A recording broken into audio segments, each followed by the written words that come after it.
అరే పప్పు, నిన్న అక్క చెప్పింది గుర్తున్నాయా? అన్నీ గుర్తున్నాయిలే నాకు. నీకు గుర్తుండయ్యా అసలు? నన్ను తక్కువ అంచనా ఏయి కాంతం. ఒకవేళ నీకేటైనా డౌట్లు గట్రా ఉంటే అడుక్కో, నీకు అర్థమయ్యేలా చెప్తా. అయితే శూన్యం అంటే ఏమిటి? ఏటి శూన్యమా? దానికి అర్థం తెలీదా నీకు పుట్టబొమ్మ? శూన్యం అంటే మన పప్పుగడ్డి బొచ్చలా ఉంటది, గది శూన్యం. నా బొజ్జేమి శూన్యం కాదు. అందులో ఇడ్లీ, సాంబారు, అల్లం చట్నీ, పప్పు చట్నీ, పూరీ కూర అంటే ఆలు కుర్మా. అరే ఆపరా బాబు, ఆడ అనడం దానికి నువ్వు పొట్టలో దాచుకున్నావని చెప్పడం.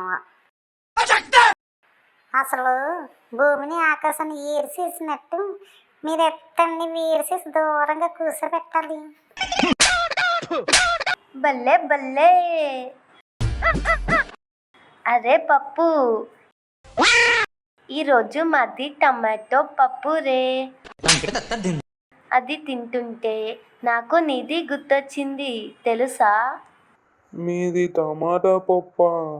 ఆ పప్పు అంటే నాకు చాలా ఇష్టం.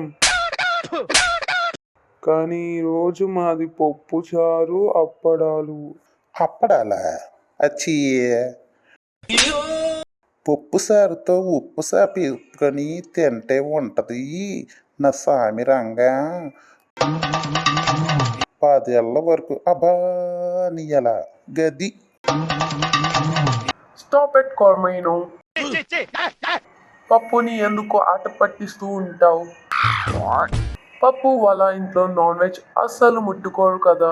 అరే పాలు, పప్పు కన్నా నేను సీనియర్ గందా, గందుకే ఆట పట్టిస్తుండ. ఇవన్నీ నువ్వు సీనియరా? ఎందులోనన్నా ఇక్కడ అందరూ ఒకేసారి జాయిన్ అయ్యాం కదా. So how? గట్లంటే పప్పు కన్నా నేను ఒక రోజు ముందు జాయిన్ అయ్యా, గట్ల సీనియర్ అయ్యా. వాట్? అట్లా అయితే నీకన్నా నేను 1 గంట ముందు జాయిన్ అయ్యా. మరి నీకన్నా నేను ఇంకా సీనియర్ కదా నాన్న. కాంతం సరిగ్గా చెప్పింది. ఏంది 1 గంట తేడాలో సీనియర్ అయిపోతావా? Yes, Kantham is senior, you're junior. బల్లే బల్లే. కాంతం నువ్వు సబ్బాసు.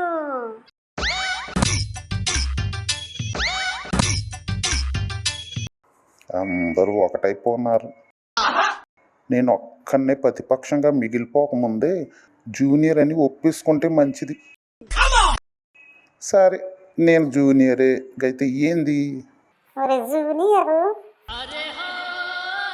ఇక నుండి నేను ఏది చెప్పినా నువ్వు ఎదురు చెప్పకూడదు, నా మాటకి అడ్డం రాకూడదు.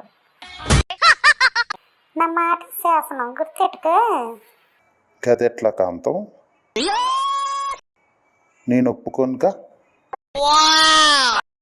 నువ్వు ఒప్పుకోవాలి, ఎందుకంటే జూనియర్ సీనియర్స్ ని క్వశ్చన్ చేయకూడదు. అరే పప్పు, నా దగ్గర నీకు కూడా వర్తిస్తాయి రోయ్, గుర్తెట్టుకో. నువ్వు నా దగ్గర పప్పువే. సర్లే గాని ఒరే కొరం, నేను ఈరోజు ఏంటి స్పెషల్? బల్లే బల్లే. కొర్ర మిన్ను జూనియర్ అవ్వడమే పెద్ద స్పెషల్. ఒరే గోలు, నీ బొచ్చు పీకి దానికి తాడి కట్టి మా వీధంతా తుడిసేస్తా, జాగ్రత్త. అరే జూనియరు, అంత వద్దు నాన్న, ఈరోజు ఏటి వండినారు అని అడిగినానా? కొత్తగా ఏముండుతారు కాంతం? ఎప్పుడు చూసినా చేపలే కదా. బుట్ట బొమ్మ, నీ బుట్టలు కట్ చేసేస్తా. ప్రెస్టేషన్ ఆఫ్ ఇండియా కాల్. ఒరే ప్రెస్టేషన్, కూల్గా చెప్పరా. సీనియర్, మాది ఈరోజు బొమ్మిడాయల పులుసు. అబ్బా అబ్బా, నాకు బొమ్మిడాల పులుసు అంటే చాలా ఇష్టం. అది తింటే ఉంటుంది. అబ్బా, నీకేటి ఇష్టం ఉండదు, అన్నీ ఇట్టాలి. వదిలేస్తే నన్ను కూడా తినేస్తావు. మీ అమ్మని అడిగి బొమ్మిడాల పులుసుని క్యాన్ నిండా కట్టుకుని మా ఇంటి కొట్టుకొచ్చాయి. అక్క వచ్చింది.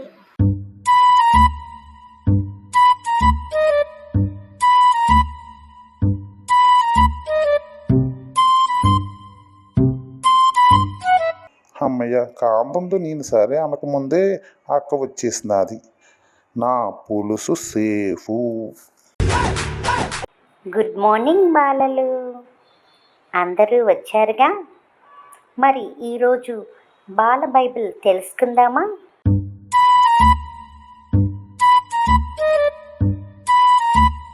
అట్లనే అక్క. బల్లే బల్లే బల్లే బల్లే.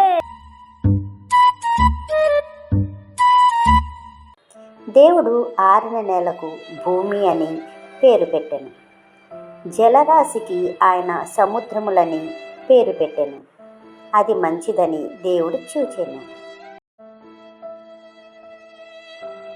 దేవుడు గడ్డిని, విత్తనములిచ్చు చెట్లను భూమి మీద తమ తమ జాతి ప్రకారము తమలో విత్తనములు గల ఫలమునిచ్చు ఫలవృక్షములను భూమి మొలిపించుగాక అని పలుకగా ఆ ప్రకారం ఆయను. విత్తనములిచ్చు చెట్లను తమ తమ జాతి ప్రకారము తమలో విత్తనము గల ఫలవృక్షములను మొలిపింపగా అది మంచిదని దేవుడు చూచెను. అస్తమయమును ఉదయమును కలుగగా 3వ దినమాయెను. దేవుడు పగటిని రాత్రిని వేరుపరిచినట్లు ఆకాశ విశాలమందు జ్యోతులు కలుగునుగాక అని సూచనలను, కాలములను, దిన సంవత్సరములను సూచించుటకై యుండుగాక అనియు. భూమి మీద వెలిగించుటకు అవి ఆకాశ విశాలమందు జ్యోతులే యుండుగాక అని పలికెను. ఆ ప్రకారం ఆయను.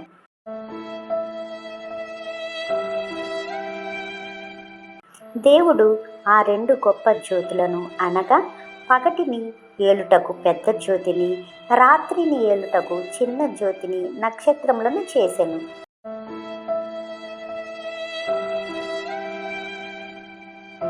భూమి మీద వెలిగించుటకు పగటిని, రాత్రిని ఏలుటకు వెలుగును, చీకటిని వేరుపరచుటకును దేవుడు ఆకాశ విశాలమందు వాటిని ఉంచెను.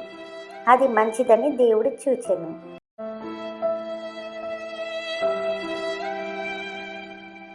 అస్తమయమును ఉదయమును కలుగగా 4వ దినమాయెను. విన్నారు కదా ఈరోజు బైబిల్లోని సువార్తను.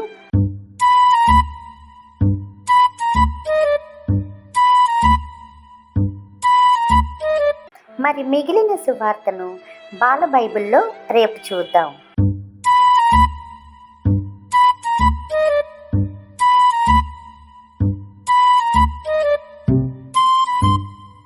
అందరూ జాగ్రత్తగా ఇళ్ళకు వెళ్ళండి. బాయ్ పిల్లలు.